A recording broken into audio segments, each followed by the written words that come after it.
June மாதத்தில் நமது தென்காசி மாவட்டத்தில் தென்மேற்கு பருவமழையானது எவ்வாறு இருக்கும் என்பது குறித்த இந்த பதிவை நமது இயற்கை எழில் கொஞ்சம் குண்டார் அணையிலிருந்து பதிவு செய்கிறோம். தென்காசி லைஃப் நண்பர்களுக்கு வணக்கம். நான் உங்கள் தென்காசி வதமன் ராஜா. இன்று ஜூன் 1ஆம் தேதி நமக்கு கேரளா மற்றும் தமிழ்நாட்டில் மே 24ஆம் தேதி தென்மேற்கு பருவமழை துவங்கியது. மே 31ஆம் தேதி வரையிலான காலகட்டத்தில் நமது தென்காசி மாவட்டத்தில் பதிவாக வேண்டிய மழையளவு 180 மில்லிமீட்டர். ஆனால் நமது தென்காசி மாவட்டம் சராசரியாக இந்த கோடை காலத்தில் பதிவான மழையளவு 375 மில்லிமீட்டர். இது இயல்பை விட 109% அதிக மழையாகும்.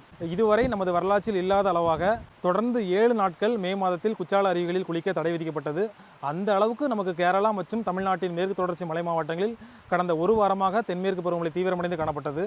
அதே போல நமது தென்காசி மாவட்டத்தில் உள்ள குண்டாறு அணை நிரம்பியது. மேலும் 4 அணைகள் நிரம்பும் நிலையில் உள்ளது. கடனாநதி, கற்பாநதி, ராமநதி போன்ற அணைகள் நிரம்பும் நிலையை எட்டியுள்ளது. நமது அடுத்த ஒரு மாதத்தை பொறுத்தவரை, இந்த ஜூன் மாதத்தை பொறுத்தவரை தென்மேற்கு பருவமழையானது எவ்வாறு இருக்கும் பார்த்தீங்கன்னா, நமக்கு ஜூன் முதல் வாரத்தை பொறுத்தவரை தென்மேற்கு பருவமழை சற்று தீவிரம் குறைந்து காணப்படும். குறிப்பாக கேரளா மற்றும் தமிழ்நாட்டின் மேற்கு தொடர்ச்சி மலை மாவட்டங்களில் ஜூன் முதல் வாரத்தில் தென்மேற்கு பருவமழை தீவிரம் குறைந்து காணப்படும். மழையானது தீவிரம் குறைந்து காணப்பட்டாலும் நமது தென்காசி மாவட்டத்தின் மேற்கு தொடர்ச்சி மலைப்பகுதிகளில் விட்டு விட்டு சாரல் மிதமான மழை பதிவாவதற்கான வாய்ப்புகள் உள்ளது.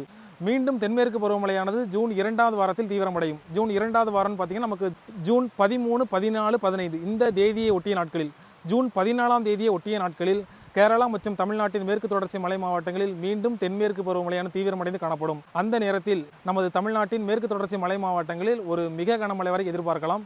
நாம் ஏற்கனவே தெரிவித்திருந்தது போல நமது தென்காசி மாவட்டத்தின் மேற்கு தொடர்ச்சி மலையோர பகுதிகளான ஆம்பூர் முதல் கடையநல்லூர் வரையிலான பகுதிகளில் ஒரு கனமழை முதல் மிக கனமழை வரை பதிவாவதற்கான வாய்ப்புகள் உள்ளது. 2018ஆம் ஆண்டுக்கு பிறகு தென்மேற்கு பருவமழையானது இந்த ஆண்டு தீவிரமடைந்து காணப்படுகிறது. மேலும் இந்த ஜூன் மாதத்திலேயே தென்மேற்கு பருவமழை காலத்தில் நமது தென்காசி மாவட்டத்தில் அனைத்து அணைகளும் நிரம்புவதற்கான ஒரு வாய்ப்பு ஏற்பட்டுள்ளது. நமது குற்றாலம் பகுதியை பொறுத்தவரை மே இறுதி வாரத்தில், மே 4ஆவது வாரத்தில் தென்மேற்கு பருவமழை தீவிரமடைந்து காணப்பட்ட நிலையில் அனைத்து அருவிகளுக்கும் வெள்ளப்பெருக்கு ஏற்பட்டு கடந்த 7 நாட்களாக அருவிகளில் குளிக்க தடை விதிக்கப்பட்டது. இந்த நிலையில் ஜூன் முதல் வாரத்தில் தென்மேற்கு பருவமழை வலுகுறைந்து காணப்படும் என எதிர்பார்க்கப்படுகிறது. தென்மேற்கு பருவமழை வலு குறைந்தாலும் குற்றால மலைப்பகுதிகளில் தொடர்ந்து சாரல் மிதமான மழை பதிவாவதற்கான வாய்ப்புகள் உள்ளது.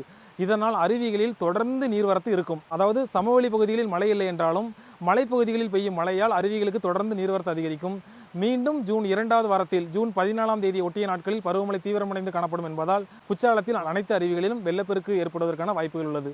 அதே போல ஜூன் 3ஆவது வாரத்திலும் தென்மேற்கு பருவமழை ஓரிரு நாட்கள் வலுகுறைந்து காணப்படும். அந்த நாட்களில் நமது மேற்கு தொடர்ச்சி மலைப்பகுதிகளில் தொடர்ந்து மழை பெய்யும் என எதிர்பார்க்கப்படுவதால் இந்த மாதம் முழுவதுமே குற்றால சீசன் களைகட்டியே காணப்படும். இது போன்ற குற்றால நிலவரம் மற்றும் வானிலை முன்னறிவிப்புகளை தெரிந்து கொள்ள தென்காசி லைஃபுடன் எப்போதும் இணைந்திருங்கள். நன்றி.